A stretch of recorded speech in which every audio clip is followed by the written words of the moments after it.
Again, thank you. Thank you for being here. My name is Suzanne Berberian. I am with the Office of Family and Community Engagement, and I'm joined by my colleague, Elizabeth Palomares. The PUSD Office of Family and Community Engagement offers a variety of services, but our main task is to support students, families, schools with family and community engagement, events, activities, skill building opportunities such as this one. We offer virtual workshops to help parents be able to support their children through their academic journey. Before moving to our presentation, I'd like to express our gratitude to Collaborate Pasadena, specifically to Mr. Jeff Albert, who's been dedicating his time to help us with our workshops. Thank you, Jeff. Thank you so much. We also have with us, joining our presentation, we have Laura Diaz-Allen and Susan Schwartz. I think she joined us, although I'm not sure, with Pasadena Education Network. And towards the end of the presentation, they will be offering their services to support families. We also have Wendy Duran with College Access Plan. Hi, Wendy. And Wendy is going to talk about their services to middle school students and families. Going back, I need to let you know that we do take these workshops. I should have said it earlier. We record these workshops because we post them on our Canvas page in hopes that parents would be able to go and take a look at it at a time that's convenient for them. So throughout the workshop, we will post our evaluation in the chat box. Please take a few moments and complete the evaluation. It does help us to improve our services for families. We will also post our contact information for you to call us with questions or comments or needs that you may have. And now I would like to introduce our presenter, Ms. Maureen Clauschi. Ms. Clauschi is the counselor, the middle school counselor at Sierra Madre Middle School, and she will speak about, the courses and the support system that our middle schools have on all of our middle school campuses. And now, without further ado, Ms. Clauschi. Hi, everybody. Thank you for joining us tonight. I know everybody's busy. I'm a mom and literally just got done cooking my dinner and for my boys and trying to figure out what's going on for my seniors high school graduation because they're doing a town hall too. So I know everybody's busy. I appreciate you being here. I've been in the district 28 years. I've been at Elliott and then went to Wilson and I'm now at Sierra Madre Middle School. And I'm also a Pasadena girl, born and raised. So I feel like I know our community pretty well, having been a student and now working in the district. And this is a really interesting time in your life. Middle school is very different. I always say I feel like it's probably one of the biggest academic transitions for children because they're developmentally going through some very interesting periods, and it's a big step for them. So I think the more information you have, maybe the smoother the transition will be for you and for your child. So the first thing that I kind of want to go over is that for kids moving into middle school, the period can create a lot of stress and anxiety, not just for the child, but also for the family, because there's so many unknowns and so much going on. So I think that the more that you know about what may be going on in the life of your child, the more easy it is or more helpful it is for you to understand that so that you can then support them. Suzanne, you could go to the next slide. Oh, I'm glad that you see the screen. That's great. Yeah, thank you. And there's pretty much three areas. Wait, it's not moving again. Okay. Okay. Let me try something. Nope, it's not. I'm going to stop sharing. Let's see how it works. So I stopped sharing, yes? Yes. Let's try again.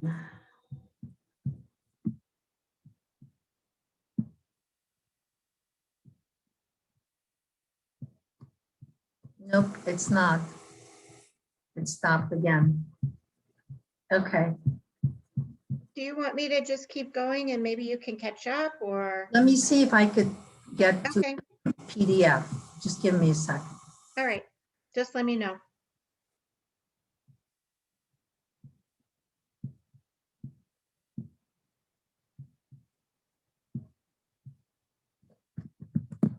No, my entire screen.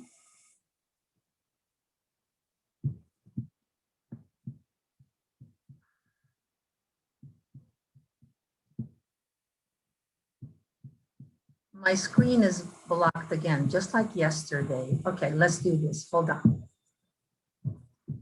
Okay.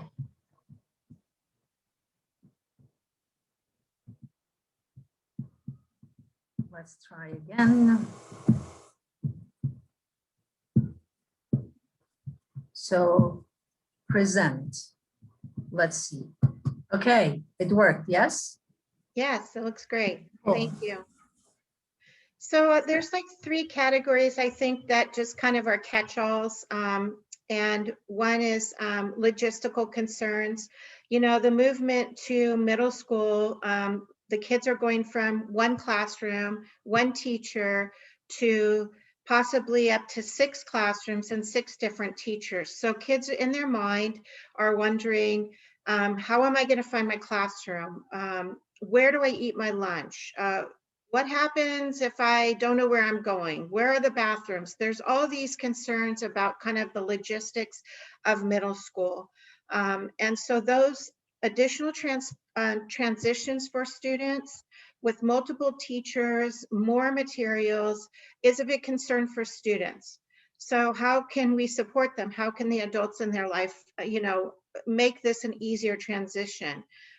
Recommendations is, with COVID restrictions lifting a little bit, I always recommend that when you're given the opportunity to be on your school campus, make sure your child gets that opportunity if they can prior to school starting.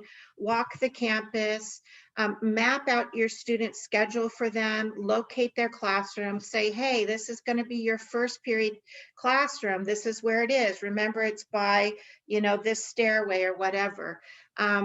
Go over the bell schedule with your child. All of this stuff would be available to you ahead of time. Go over the bell schedule. Let them know how the school day progresses. And talk about what expectations are and procedures are, particularly with PE, because I know for a lot of kids coming in, at least the kids I talk to, PE seems to be a big concern for them because they know that they're going to have to be changing their clothes. They're going to have to be, getting into PE, a PE uniform, and then they're going to have to go back in and do that whole thing over again. So if you can go through some of these processes ahead of time with your child, mapping out the school, getting a layout for where things are, it might alleviate some of those stressors that are present for the kids.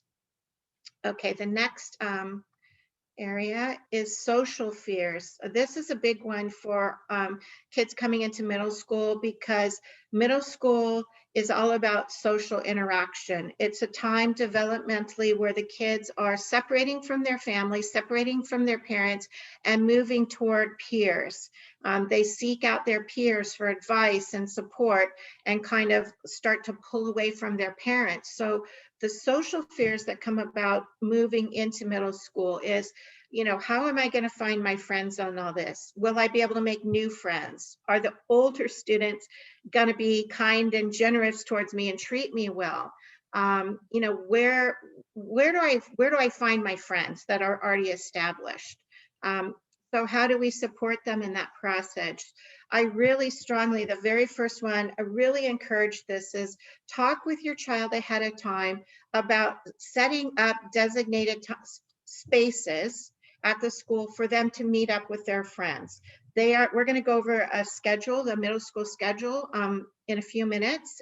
And there are passing periods, there's a nutrition, and there's lunch. So have your child talk to their friends ahead of time and say, hey, at nutrition, let's meet by this tree, or let's meet by these stairs, or let's meet and sit at this bench, so that they already know ahead of time where they're going to go during those free times so they can connect with their peers.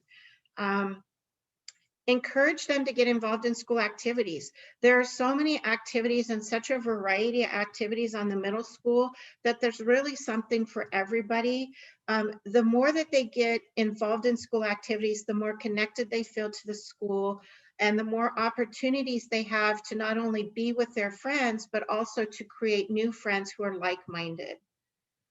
Another way to support them is to arrange social time with their peers after school. I think this is super important. I hear from my kids right now, it's a huge issue, how to find time with their friends, because not all of their friends they may be able to engage with a lot during the school hours. So creating time after school or on the weekends is really important for them to keep those social connections. And the last one, even though, students would probably be upset with me for saying this, but I think even though we want to give our kids independence during this time, which I strongly believe in, it doesn't mean that we completely let go of them, because they need the support and structure. It's very important for them. So I say that saying it's important to monitor their social media. There is so much positive that goes on in social media, but there's also so much that is negative and really brings kids down. There's a lot of the quote unquote bullying that happens in middle school right now happens through social media. So if you see a change in your child in terms of their affect, you might want to start asking them about, hey, can I see your social media? How are you, like, how is the engagement going on there? Because kids, in all honesty, can be cruel to each other, and they can do it from a distance on social media. And it does affect our kids. It does affect children. So monitor them, give them freedom, but also check in on that. It's really important. Okay, the next area is academic concerns. Students are really concerned about whether they're going to be able to cut it in middle school academically.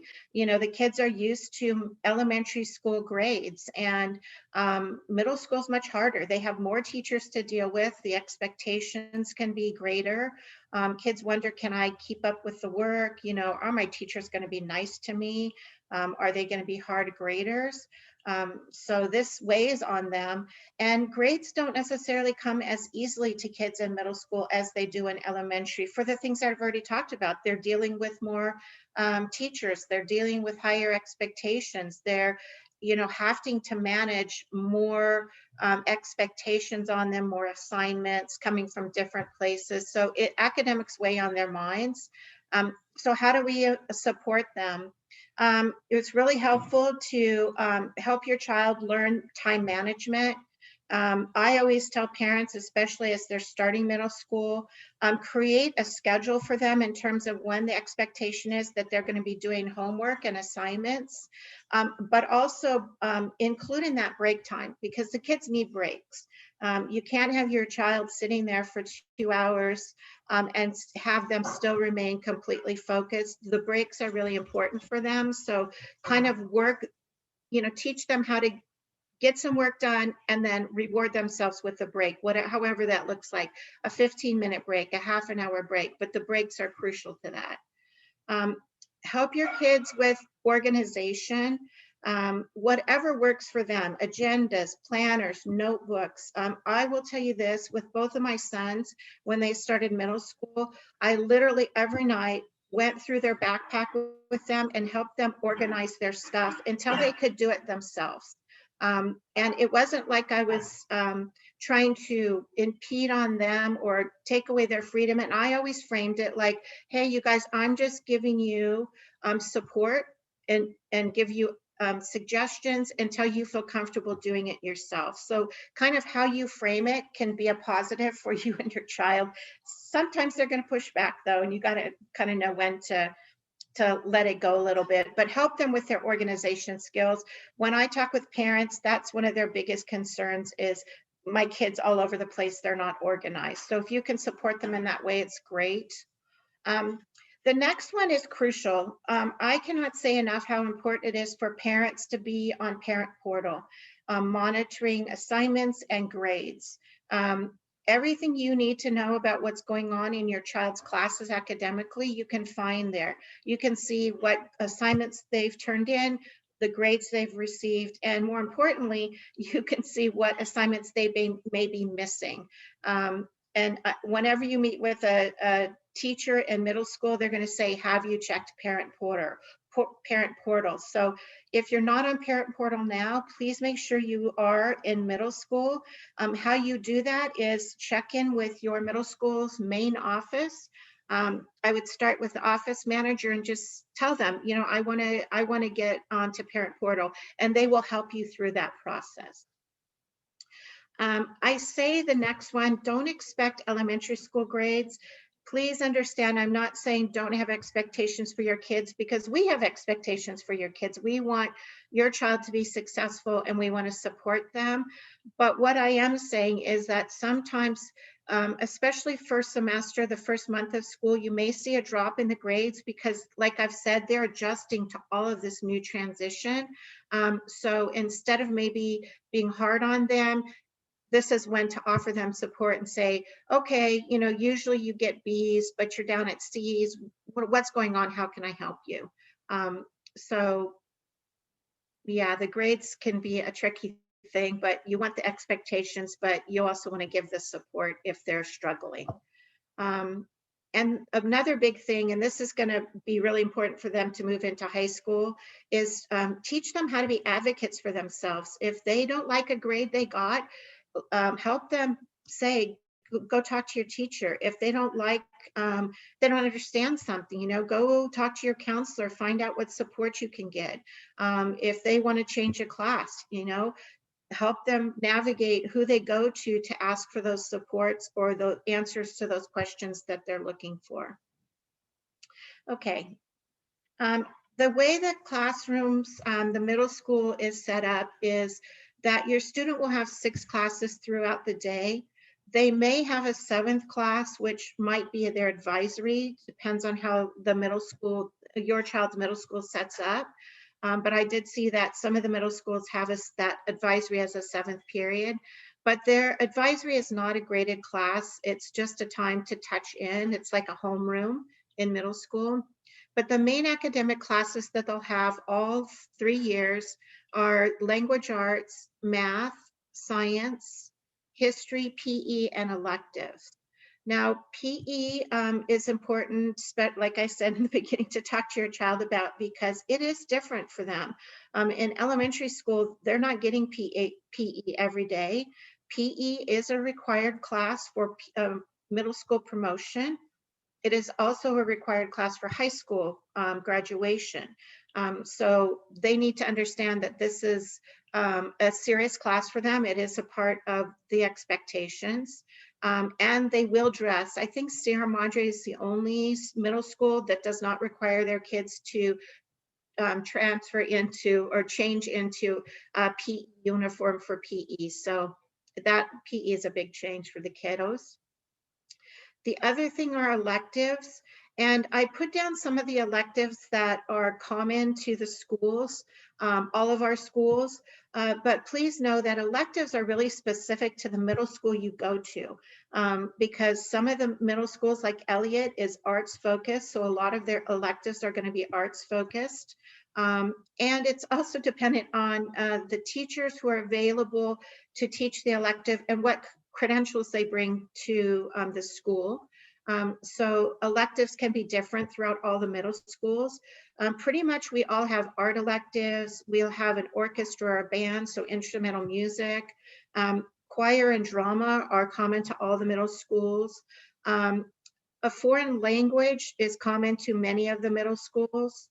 Robotics is a program that we all have at the middle schools. It could be an elective or it could be an after-school program. And then another elective that we have, if you have a child who has English as their second language, then their elective will be an ELD class where they're working on building their language skills. And every middle school has that class also.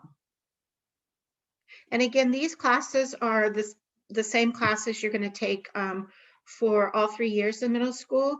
The only thing that will change is obviously the history will be different given the grade level, and the elective classes will change. Some are grade level specific, so they might change during the 3 years.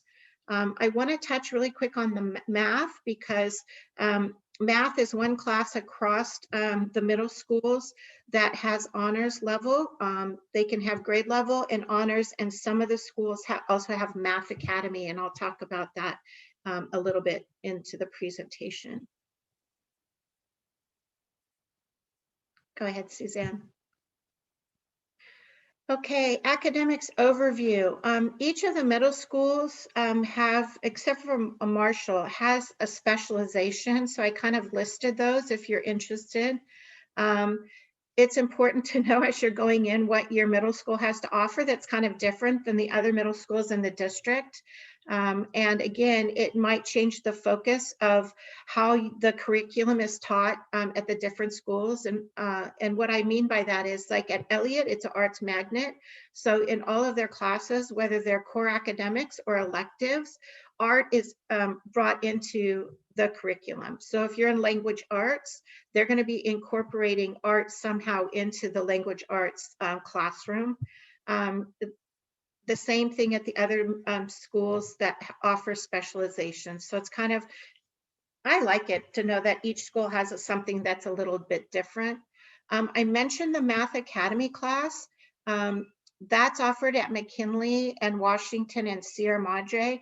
That's the highest level math class that's offered in a middle school. The Math Academy, by the time the kids are in 8th grade, they are taking AP Calculus. So it's a very advanced math class. Honors classes, the middle schools, again, each do this a little bit different, and I put that down there. Elliott, Washington, Blair, and Marshall have honors classes for all their core subjects. McKinley has honors for math and language arts, and Sierra Madre has honors for math. The way that the students are placed in honors classes, I know this is a big question for a lot of parents. It's determined by the students' SBAC scores.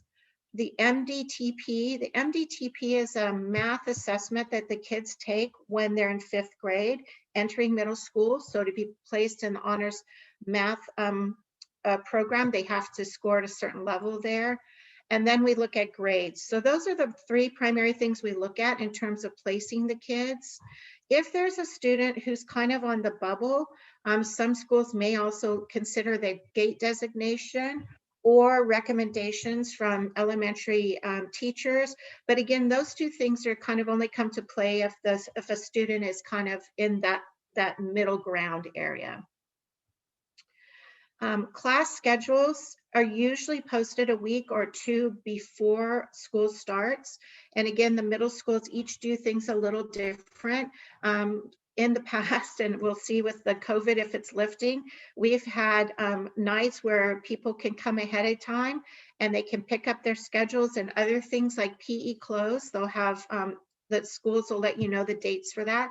A lot of times they'll do it, break it down into grade levels, but the kids will come and get all the things they need for the school year. It's also important to know that the schedule, once it's placed in the computer, will show on Parent Portal on the Aries. So you can also look there and keep checking to see, has my child's schedule turned up yet?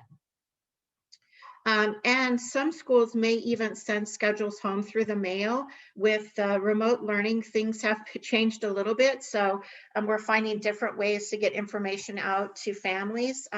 So again, depending on where we are in August, you might see schedules show up in any of those forms. So grades in middle school, again, I keep talking about Parent Portal. Assignments and grades can be found on the Parent Portal. The school year is set up like a high school. It's broken into 2 semesters. First semester starts in August and ends in December. Second semester starts in January and ends in June. Now, during the course of a semester, not a school year, but a semester, you will receive 3 progress reports. So teachers grade 3 times during a semester. The progress reports come out every 4 to 5 weeks. What's important to know about the progress reports is they're just a way to give you and your child an idea of where they stand in the class at that given time. Progress reports are not final grades. Final grades do not show up until the end of the semester in December and in June. Those are the permanent grades. Progress reports are not permanent grades. They're just an indication of where you stand at that point in time. And the permanent grades, the end of the semester, the December and the June ones, those are the ones that go in the student's record and follow them to the next school year. Once the school year, like at the end of 6th grade and the start of the 7th grade, those progress report grades won't even show up anymore on a student's records. It's just their final semester grades. So the bell schedule, and again, I said it's really important for you maybe to go over this with your child ahead of time so they have a feel for how the day is going to kind of progress. Between each passing period, so as a kid goes from first period to second period, there's a 5-minute passing period for kids to get to class on time. There's a 10-minute nutrition in the morning. It usually happens after second period. And then there's a 30-minute lunch period. Mondays across the district are shortened days, so the kids will come at the same time in the morning, but their dismissal time will be earlier than Tuesday through Friday. The class periods are shorter, but the above things, the passing periods, the nutrition and the lunch, those all stay the same. It's just the class periods are shorter and the kids are dismissed earlier. And I was going to put bell schedules up, but we all do stuff. Each middle school has a little bit different schedule. So it was kind of hard to do that, to show that to you all. So I just gave the basics. The nutrition is 10 minutes, lunch is 30 minutes, and passing periods are 5 across the board. And Mondays are shortened days. Attendance in middle school is it's something to be really aware of as a parent, and also to try to help your child understand it, because you know, in middle school you'll start getting truancy letters for certain things. So if a student is not in their classroom when the tardy bell rings, they're considered tardy. Some teachers may even be, and they'll let the students know if they're not in their seat when the tardy bell rings, they could be considered tardy. But technically, if they're not in the room at the time the bell rings, they're considered tardy, and they will be marked tardy. If a student is more than 20 minutes late, that tardy becomes a late, and it changes the designation on their attendance records. Because, you know, they're entering not just tardy, but they're now entering 20 minutes into a class period. Students who ditch a class, if they do that, this comes up with parents, and they remain on campus, they are still considered truant. They're still considered absent. Their attendance would not be changed. They were not in class, so they're considered absent from that class, even though they may have been hanging out in the bathroom or out on the field. So if a student chooses not to go to class, but they're on campus, they will be marked absent. And you know, the attendance is really important, because again, you will start getting truancy letters if your kid is missing classes or your child is late. So the way they work it in middle school, because they're going to different classes, they're not in the same class, every class period takes attendance. You could have a student who was in first period, then was tardy to second period, and then was marked absent to third.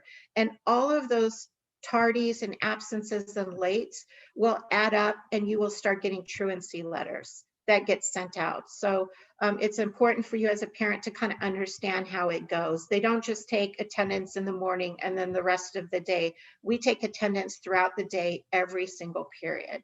And all of those things add up. And it will determine whether a kid is considered truant or not. Okay, next one.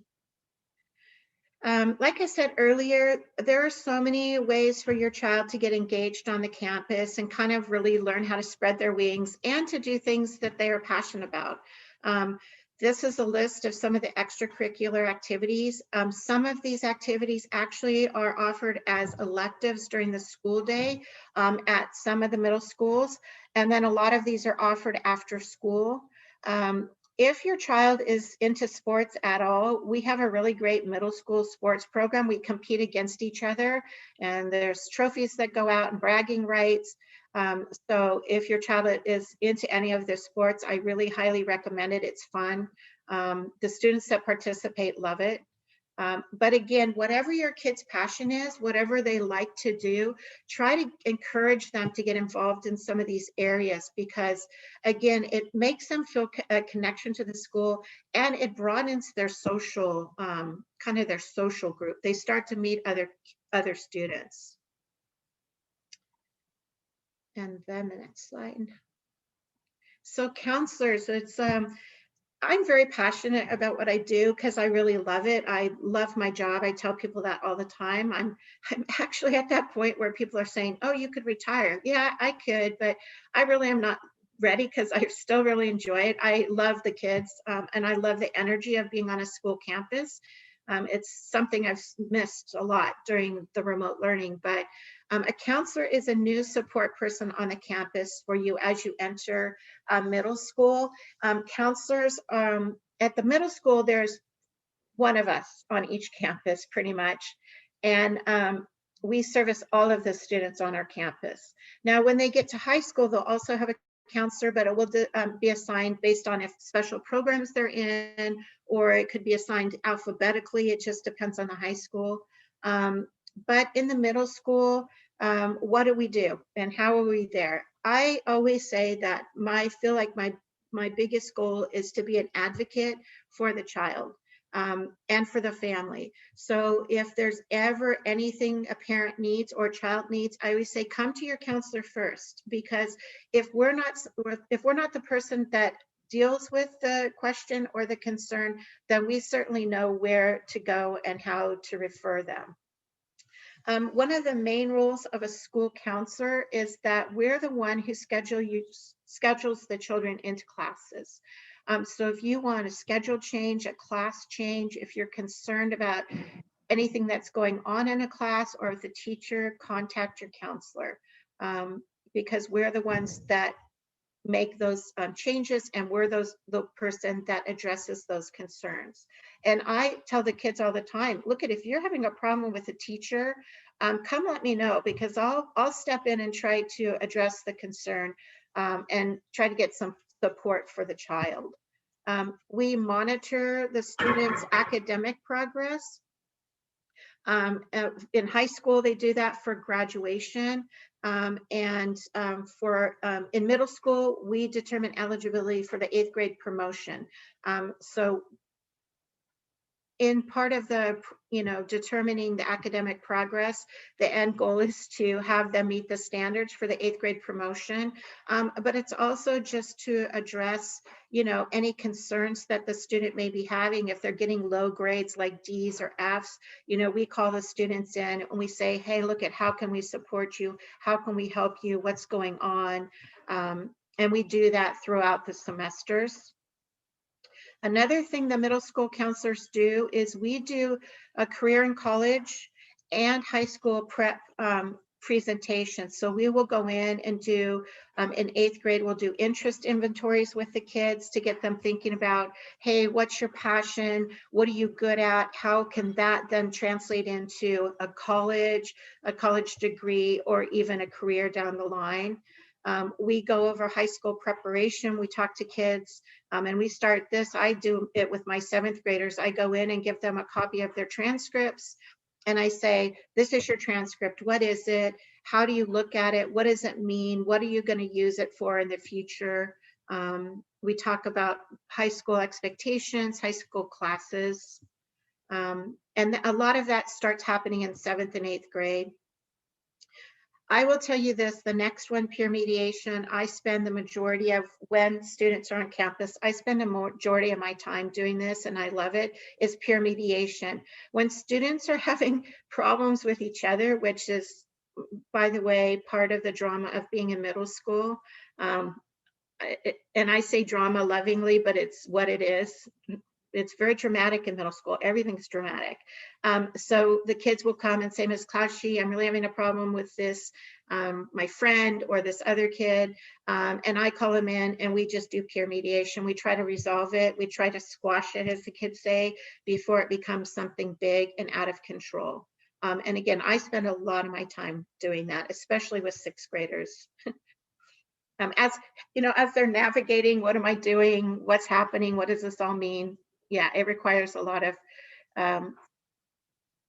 time, but I love it. It's my favorite thing.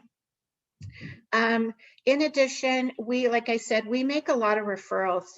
If we can't address the issue or the concern, we make referrals out. We make referrals for mental health services. Each of the middle schools have an agency that works on their campus with counseling services. So we would make that referral and connect the family that way. Counselors will conduct the SST and 504 meetings. And then the other thing is we do letters of recommendations, and if students are going into a particular program or they're going into a private school or whatever it is, we would get transcripts, we would do recommendations and that types of stuff to support whatever the process the student is in.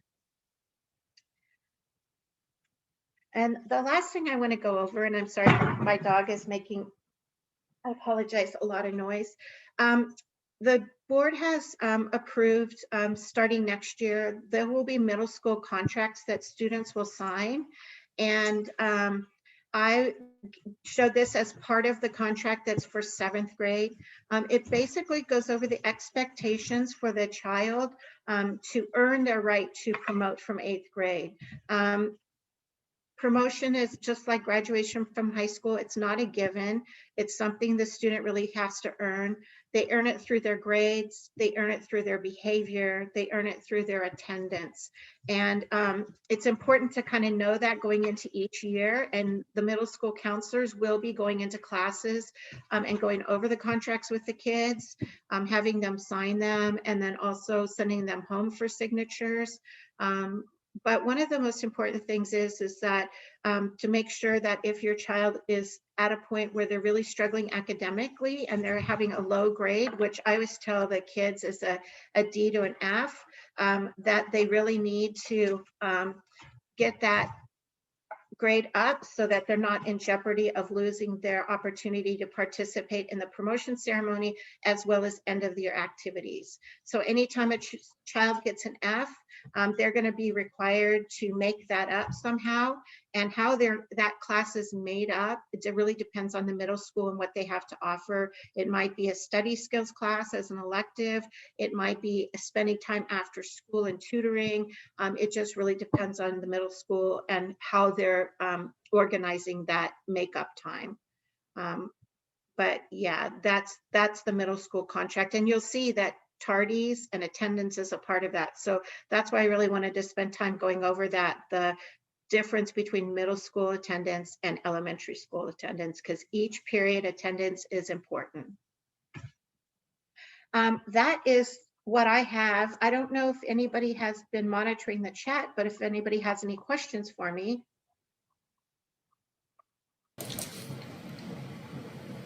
Hi. Hi. How are you? So I'm great. How are you? Thank you so much for the presentation. Sure. I have a question. I have a kid in 8th grade, and there are questions about what happens, not for him, thankfully, but what happens when someone's failing all of their classes in 8th grade? Do they have to go to summer school? Do they repeat the grade? So aside from participating in the activities of promotion, what happens to kids that have failed the year? This year in particular, there's been a lot of grace given to students. Honestly, throughout the district, grades have gone down, not just in middle school, but also in high school. The ability to keep kids engaged academically has been very difficult. Yeah. And so this year is very different. I know the district set a policy of kids being able to, if they got low grades first semester, and they improved them second semester, they have the opportunity for those first semester grades to be changed. Are you familiar with that? I am. Okay. And So, but for kids that just didn't, he has a friend that just didn't. yeah. So what happens is, honestly, the district has what they call social promotion. So kids are not retained. They will not be Okay. repeating 8th grade. They'll go on to high school. Okay. However, the high school counselors, when they see the transcripts, which they will, and programming the students, it might affect the classes they get into in high school, Okay. because All they're right. not going to be placing them. I mean, honor students, if they have D's and F's and they could be get identified, they may not be placed in honors classes if they've gotten a bunch of D's or F's this year. I can't say that for sure, but they definitely do look at that and consider it. Okay. But we do not retain kids in PUSD. So there's no equivalent of like Rose City for middle school, right? No. Okay. Thank you. You're welcome. Thank you for coming. Ms. Klaushi, I have a couple of comments in the chat box. Okay. So there's one that says, is there a time frame or schedule changes or deadlines? I think so. If your child is in a class that they don't like, I say move them, the sooner the better. Honestly, because I don't know. At Sierra Madre, we don't have a deadline. We take every case individually because everybody's story is different and the needs are different based on the child. So we do not have a deadline. I can't say that for all the other middle schools, but my guess is that, you know, given any circumstance, a child could have their classes changed up until the last couple of weeks of a semester. But that's not beneficial to a child at that point. So the sooner, the better. And I even tell my parents, if you have a concern, even before school starts, to contact the counselor right away. They may not be able to get back to you, but I know that I start lists and I start taking requests as soon as a parent sees a concern or a child sees a concern. Now, let me be clear, because I'm only me and I'm only at one school. I don't know how the other counselors do it, but I try to honor every request if I'm able to. But I'm not always able to. There's another question. It says, we're coming from out of the district, and I don't think we've had those assessments. How do we determine if honors classes are available for my child? If you haven't taken the SBAC or whatever the equivalent is going to be, I think they're doing iReady and stuff for this year. If they haven't taken those tests, they will. Again, make sure you call your counselor and say ahead of time and say, I'm coming from out of district. I want my child to be considered for the honors classes, and they're going to look at grades. They're going to primarily look at grades if you haven't taken the math assessment. But I will also say this, you can also call your middle school, and I know we do at Sierra Madre. We set a time prior to the start of school, and we will notify all our parents to say, if you're new to the district and you would like your child to take the math assessment for the higher level classes, they will set a date and a time to offer it to the incoming parents. So, but make sure you check with your counselor or even your middle school principal to put that out there so that they know. Thank you. I have another question. Do the middle schools proactively teach new students any organizational or time management skills? Yeah, yes, they do. In 6th grade, the 6th grade teachers try to do that. Absolutely. They'll talk about agendas. They'll talk about getting a planner. They'll talk about how to organize their notebook. Yeah, they do that. They do that just in the course of having brand new kiddos on the campus and doing that. I can't say that it's like a set curriculum. It's not, and it may differ depending on the teacher. But a lot of 6th grade teachers work that into the beginning of the school year because they know the kids are all over the place and they know that it's new, and they do try to help with that. And some of the middle schools, I don't know if they still offer them, but I know that Sierra Madre did up until last year, gave every 6th grader an agenda, and that 6th grade teachers encouraged them to use it. I don't know if that will be happening again or in the future, but yes, it is. it is a thought in the sixth grade teachers' heads, and they do work on it. Thank you, Ms. Klaushi. Any other comments, questions? You can unmute yourself or you can write in the chat box. Thank you, everybody.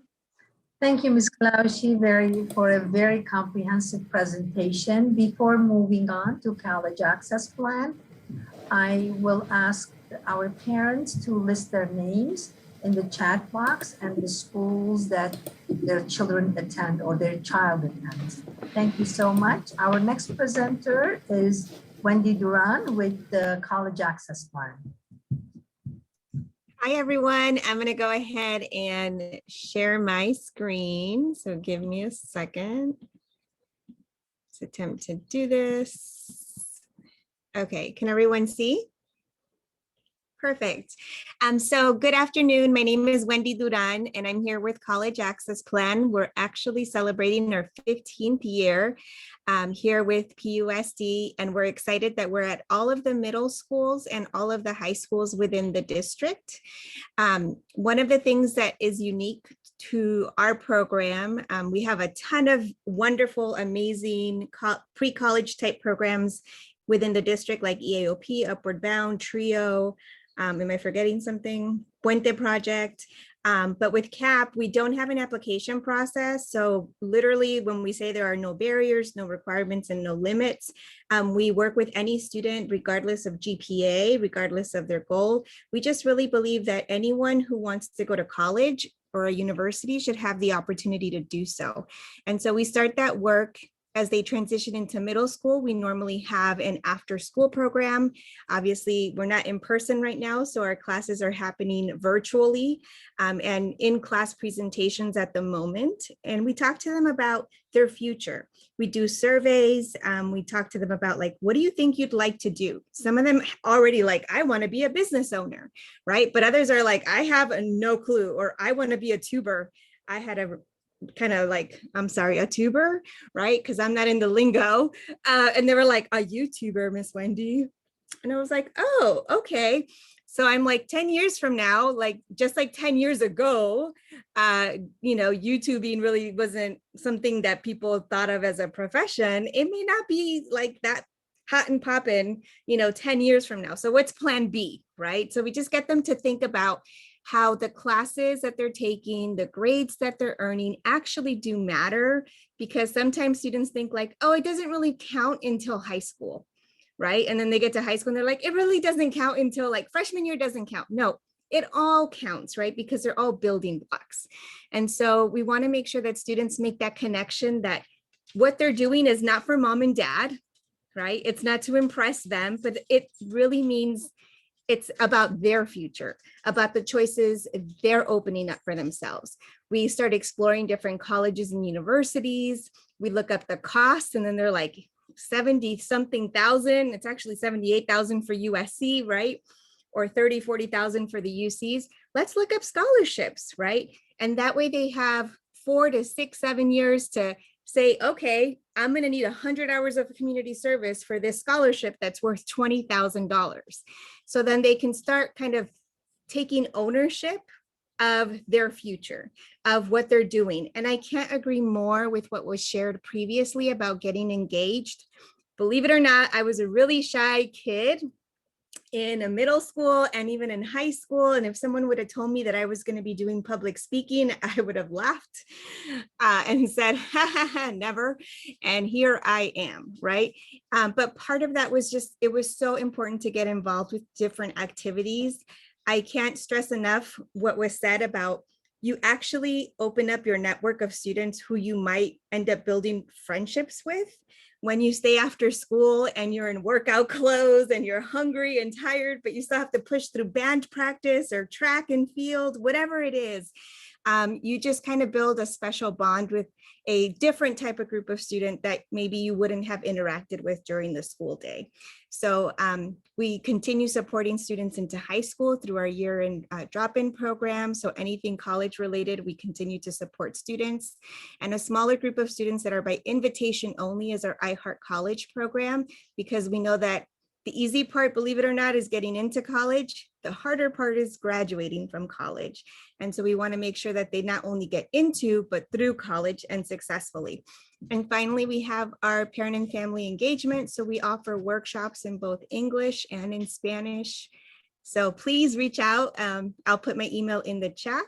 And if anybody has any questions, I can stop sharing for now.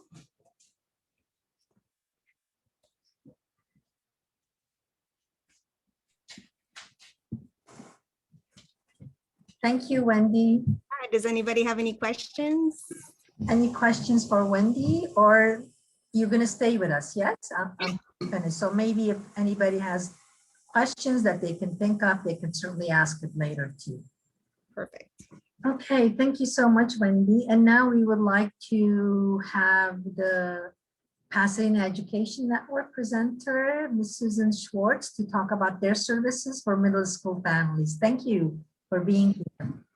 Thank you for having me. Well, that was a really great presentation. Thank you, Ms. Klaushi. Pasadena Education Network is, some of you may know us already from over the years. We are a parent organization that is independent of the district, but which basically helps to connect parents and families across all the communities served by PUSD. And so we have a website, we have a newsletter, we let people know when the school tours are, we let them know about programs like this one. And we also do some sort of parent-to-parent information sessions, coffees, and other kinds of conversations.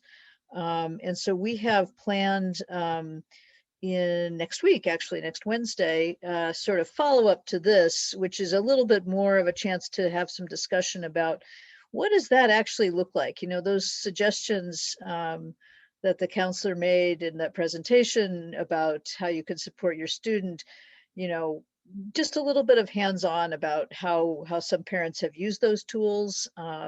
What are some tricks that parents have used to just kind of help scaffold their students' independence, so that what Ms. Klaushi described as kind of going through the backpack with them until they were able to do it themselves. So we'll kind of talk about what that actually looks like and answer questions. So it's really just a chance to have a little bit more discussion around some of the topics that were raised at this evening's presentation. And I will go ahead and put the link to that program in the chat. So there's the link there if you want to sign up for that program. And yeah, that's us. Thank you, Ms. Schwartz. Appreciate the information. Okay, any question, comments from the parents for our distinguished panelists and experts?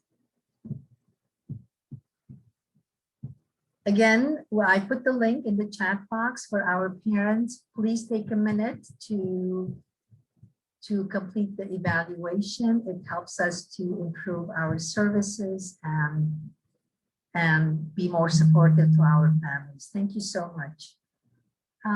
Okay, it is 7:32. Maybe we can wait for one more minute in case a parent has a question.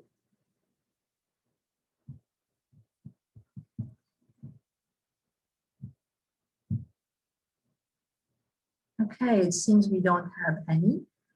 Thank you, Ms. Klaushi. Thank you, Ms. Schwartz, and thank you, Ms. Duran, for your information sharing and for supporting our families. Thank you, Jeff, for always being supportive of our families, and also thank you to our translators. And thank you for the most for our parents for joining us. We wish you all a great, restful evening. Thank you. Good night.